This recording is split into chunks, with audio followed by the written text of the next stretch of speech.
Hello Reformers and welcome to a special feature of Pagan Online. This video is kindly sponsored by Wargaming, and if you would like to check out the game, there is a link in the description.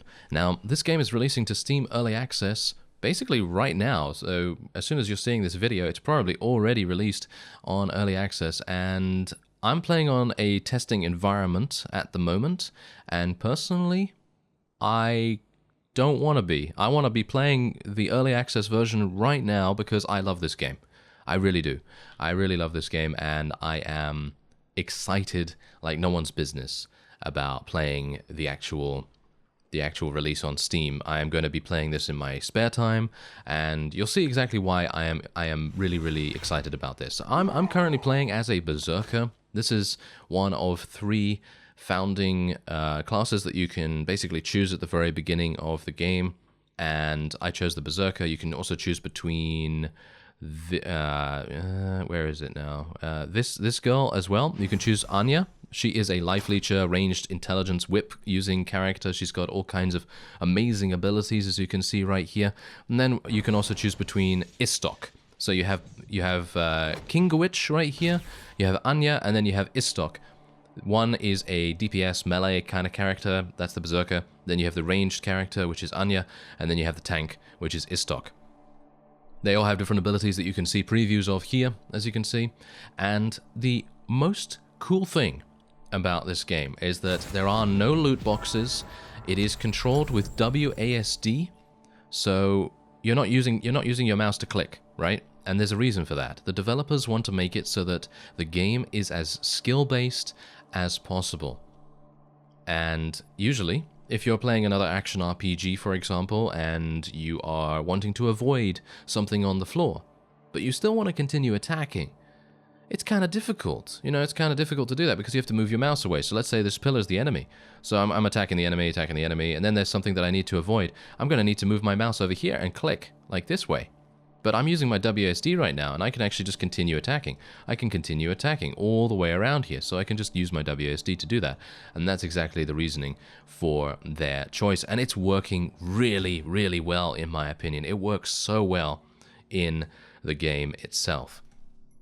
So let's go into the game. And they're doing such a really good job here of basically making it so that you have a huge amount of different options as well. And obviously I'm pretty low level right now, so I don't have all of my abilities unlocked, which is kind of unfortunate because there are some really cool abilities that I'd love to show you at the moment, but we're gonna have to wait for that because there's actually another 3 abilities that I have, and I haven't unlocked those yet because obviously I'm not high enough level. But I really want to be playing this on Steam right now, but I can't. Not yet. Hopefully soon. Oh, there we go. We've actually leveled up to level 3. Fantastic. But yeah, this is also playable in co-op, by the way. So you can basically play this with friends, and there are 8 heroes to choose from. And basically, as you progress through the campaign, you will acquire a variety of different items to unlock various other modes as well. So, for example, right now I don't have access to the assassination mode because I don't have any keys for it. But you can get keys from doing this, from doing the campaign, basically. Now, this is probably not the best kind of like example of a level in Pagan Online, because this is more of a, you know, sort of survival wave-based sort of thing. Usually, it's more to do with, you know, the kind of thing that you would expect from action RPG. So you go from point A to point B, you know, completing various objectives, slaughtering everything in your path, and various things like that. It's basically like that. But this is a little bit different because obviously you need to protect the old man, who is the fellow that is helping you. Basically, you are a fallen warrior.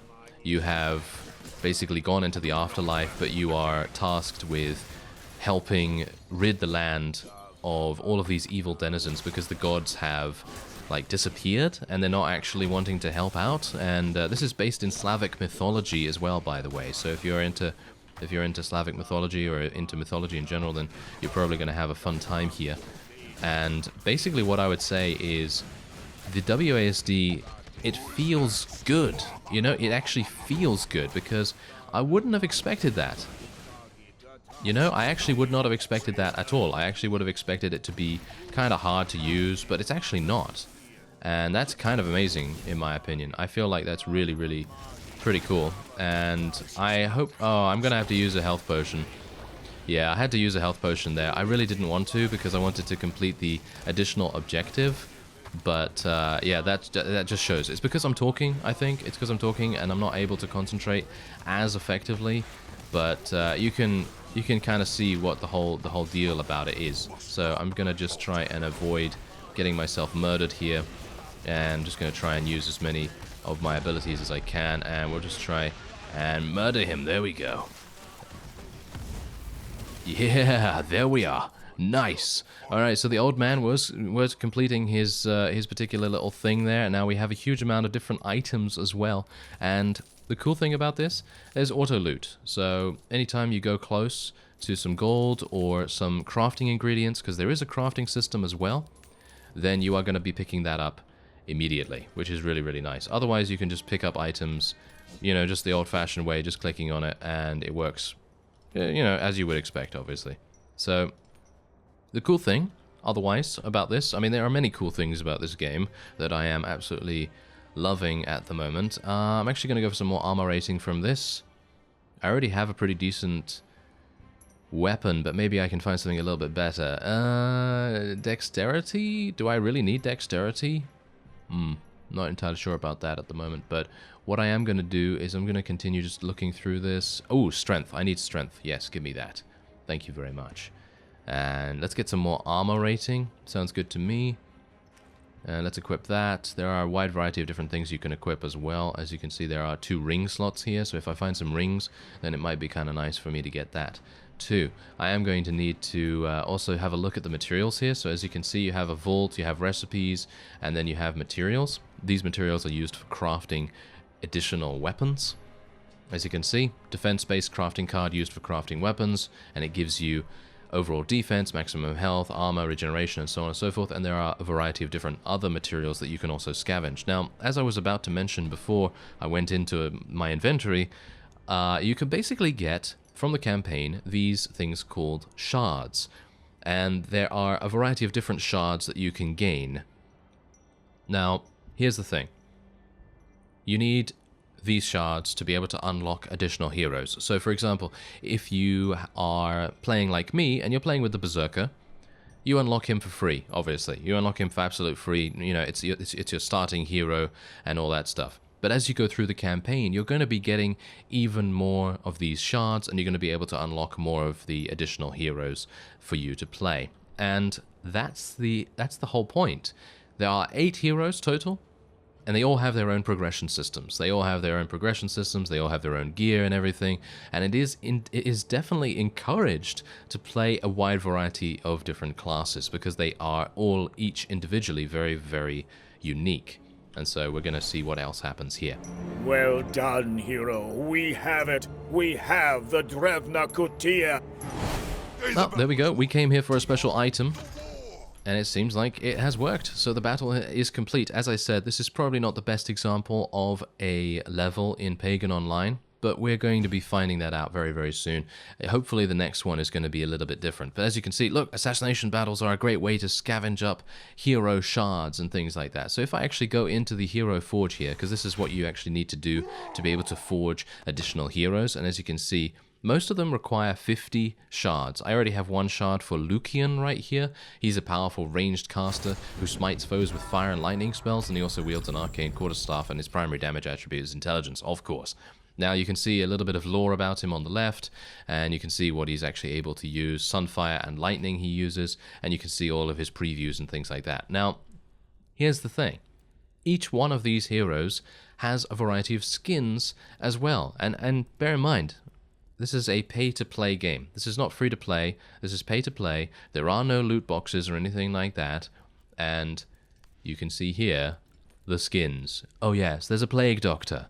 There's a alien-looking kind of guy. And then there's also something a little bit more religious, I guess.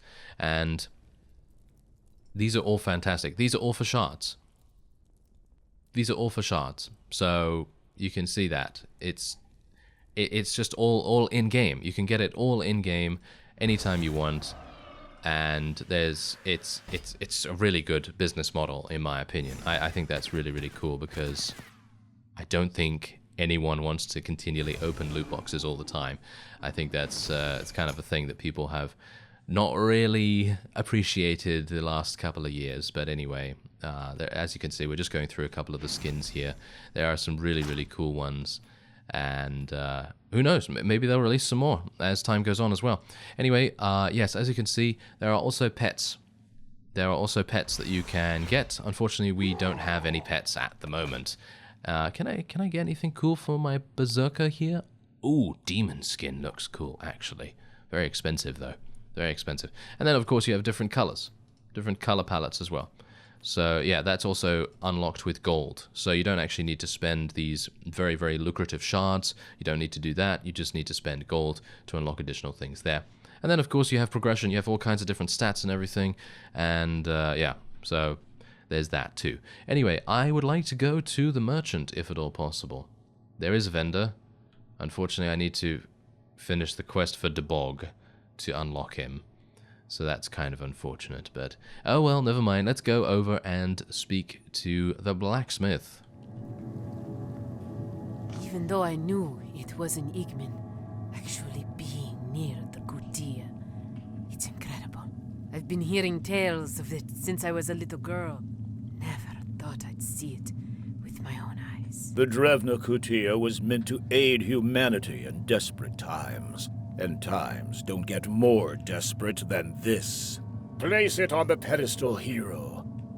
Ooh, place it on the pedestal. Okay, I'm gonna do that. So this is what we need to do. Place it over here. And I expect that to activate our crafting ability. Yes! To craft a piece of gear, place a recipe into the machine by right-clicking or dragging it into the central slot. Next, place a base item of an appropriate level and type into the central slot. If you're happy with the previewed crafted item, hit the craft button. Crafting an item costs gold and consumes the recipe used for it.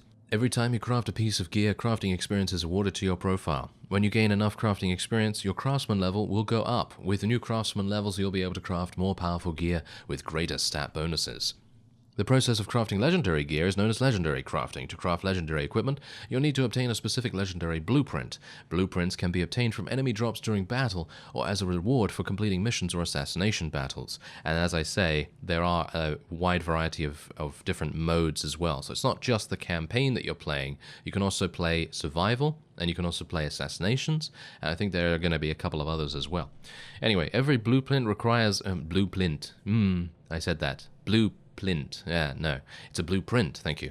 Requires a specific base item and a set of materials to craft a legendary item. And they are consumed during the process. To reforge an item, place a crafted item into the central crafting slot and click on the Reforge button. Reforging requires the expenditure of the same materials used during the original crafting of the item. Once the reforging process is finished, the results of your effort will be displayed with an option for another reforge or even the choice of up to 5 previous results. If more than 4 results are generated during a single reforge, every item can be reforged in a limited number of times so long as you have sufficient materials to invest. So there you go. That is pretty extensive. And we already have a blueprint right here. Right, so I've explored a little bit more about the crafting system in general, and basically what you can do is you can go to the recipes over here and then drag a recipe in, and as you can see it's going to use construction parts and it's going to use sturdy tools, and I'm using this with a stone blackjack. Personally, I don't actually want to do that, but it is a tutorial, so I'm basically just going to do that and then see what happens. There we go. Oh my. Wow, that is a pretty crazy weapon. Okay, pretty happy with that. Unfortunately, yeah, I am gaining some crafting experience right there, but unfortunately I won't be able to use this. So yeah, you can also switch between gear and your stash and things like that up there. So that seems to be it. Alright, so let's interact with the blacksmith and see what she has to say. The legends were true. Works perfectly. Don't forget to come back here often and improve every piece of your gear. Yes, exactly. You can do that. You can improve any piece that you so desire. Anyway, we are going to continue onward. I would like to be able to unlock the vendor if at all possible, hopefully soon. Ooh, you've discovered a bountiful chest. And we are now on the quest for Debog, which is going to unlock the the vendor, I hope. That's going to be a pretty nice thing for us to do. So let me see if I can just, you know, get some gold from here. What's the matter, demons? Your spines turn to mush? Now, I don't know whether you can notice this, but I'm actually able to very easily avoid being attacked from basically every single one of those little meteor strikes, mainly because I am using WASD. I know it sounds like it's a bit weird to basically put that down to a control system and a control scheme, because most people are perfectly capable of, you know, utilizing the mouse and being perfectly fine with it. However, it doesn't seem to give you that much control. I feel like this gives me much more control than a mouse click would, or a, you know, moving around and so on and so forth. So I think that's really quite a cool decision that they've made right there. I'm going to be a bit careful here as well, because I don't really want to take too much damage. My regular ability... There we go. We actually leveled up. Oh, we've got Whirlwind. Yes. Give me this. Oh, I love Whirlwind. It is fantastic. Unfortunately, it's got a 10-second cooldown, so it is a little bit slow to use again, but it is so incredibly fun to use. Okay, so we got some bones here as well, and we got a Grim Charm. Oh, that's fantastic. I'm actually going to try and pick that up if I can. Unfortunately, I can't right now, so I'm going to just drop a whole bunch of stuff, because I can't sell any of this stuff right now. So obviously that's a bit of a problem. But there you go. That's so much better. It really is so much better. Okay, so let's see. What's this? Oh, it's a ring. Yes, give me that ring. Thank you very much. Okay, so there's nothing else here that's actually any good for me. So I'm actually just going to drop all of the white gear, because, or the common gear, shall we say, because I don't think that's actually going to really help us out that much. And I'd like to just pick up green items from now. I am getting rid of a whole bunch of money here, so obviously that's a bit of an issue, but hopefully I'll be able to pick up more loot as we go. Whoa, that's actually really nice. There's another ring there. That's actually better. What? What's going on here? There's so much good stuff. Wow, that's crazy. Okay, so that's good. Let's put the ring on as well. There we go. Okay, fantastic. Let's continue onward. I would like to I would like to fight some more enemies, because I absolutely love fighting in this game, I gotta say. I feel like fighting in this game is really, really enjoyable. And that's exactly the reason why I kind of want to get down to playing in the early access version myself, because I'd like to be able to keep my progress, because obviously I'm in the testing environment right now. It's not really going to be saved for me, so obviously all of my progress is not really going to matter here as much as it potentially could, but, well, whatever the case, I am having a blast, an absolute blast. Let's try and pick up all of this stuff. Oh, what? Well, what's that? Oh, it gives me intelligence. Okay, so that's actually not as good as I thought. That gives me evasion rating. That gives me so much evasion rating right there. I'm actually going to equip that instead, because look at that. It gives me 107 additional evasion rating, and it only loses me 14 armor. So that's pretty fantastic. This is also amazing. Yeah, that's pretty good. Okay, so I'm pretty happy with that. Yeah, there we go. Alright, so we have a charge ring. No, I'm not going to be taking that. Thank you very much. And is that actually better than what I have? It gives me better armor rating, but it loses me a whole bunch of evasion. So I'm going to try and keep as much evasion as possible, if I can. Let's try and help the merchant. Help him. Yes, there we go. Oh yeah, did I mention, by the way, you can play all of this in co-op? Did I mention that? Ah, well, I hope I did. But anyway, the point is that, yeah, you can play all of this in co-op as well. So, if you have some friends that want to destroy the evil denizens of the world, then, well, this is probably a game you want to look into for sure. Because, as I say, it is reinventing and I would say reinvigorating the genre quite a lot, because there are a lot of action RPGs out there. And most of them, what are you going to use? You're going to use your mouse to move, aren't you? Yeah, you're going to use your mouse to move, but that's the point.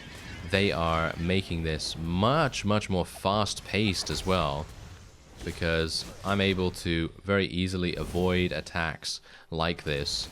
And if I was playing a ranged character, I think I probably would never get hit. I'd probably never get hit, you know, because obviously I'm playing melee right now, so it really is kind of a bit more difficult.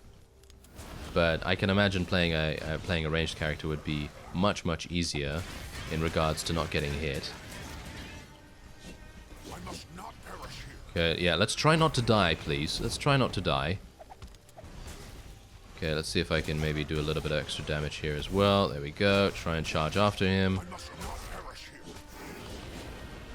Okay, try and use my whirlwind, try and dodge his attacks, because most of the attacks that I'm currently being faced with right here are skill-based. So you're going to, well, shall we say projectile-based more likely, because that is actually making it much more likely for you to be able to dodge. And I think that's amazing. I think that's really cool the way that they've done that. Anyway, I'm going to be picking up this stone battle axe because it is amazing. It's a really good upgrade. Is it actually an upgrade though? Because we're losing quite a lot of strength. But it does give me that minimum max damage. So I guess I will use it and we'll see if it's doing better or worse. We'll see. And I'm just going to take a healing potion. Oh, there's actually another one here. That's armor rating though. That's more of a defensive item. So yeah, anyway. Did I actually complete this before the time limit ran out? I don't know. How kind of you to save the finest merchant. That was quick work. You came from the Pantheon? Say, friend, can I go with you? Ah, yeah, so this guy's the vendor. This guy's the vendor that is actually joining us. Alright, so as you can see, then you get a little bit of a look at the leaderboard as well. So if you want to compete on the global leaderboards, then you can, of course, do that. And then we head back to the Pantheon, and as you can see, we now have the vendor unlocked, which is really exciting, because that means I will actually be able to finally sell all of my stuff, which is very useful, even though I actually dropped most of my gear. So I'm actually going to sell this, sell that, sell that. You could just right-click to sell. Pretty easy to do that.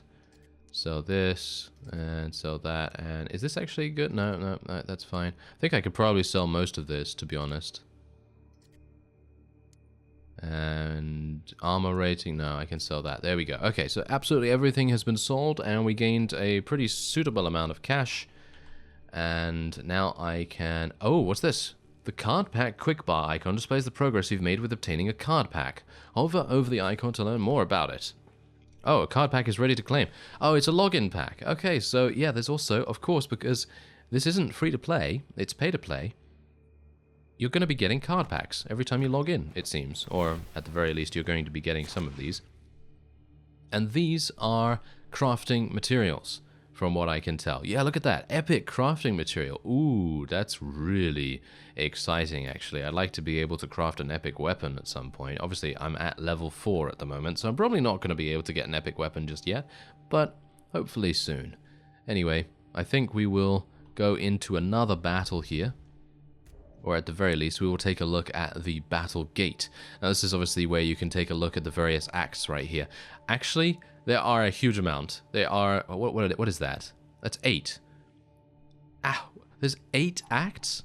And there are, what? 1, 2, 3, 4, 6 levels in each act. So there are a huge amount there. And then, of course, you do have missions, and you also have assassinations. So you have a wide variety of content here to sink your teeth into, and I'd highly recommend checking it out. And you know what? I'm actually going to end this episode off here. If you'd like to check out the game, there are links in the description, and I'm going to be playing the Steam version. I'm going to be playing the Steam version 100%, so maybe I'll see you there. Anyway, there will be another episode of this, and that's just because I really like it, actually. Anyway, I thank you very much for watching and for joining me, and I will see you next time.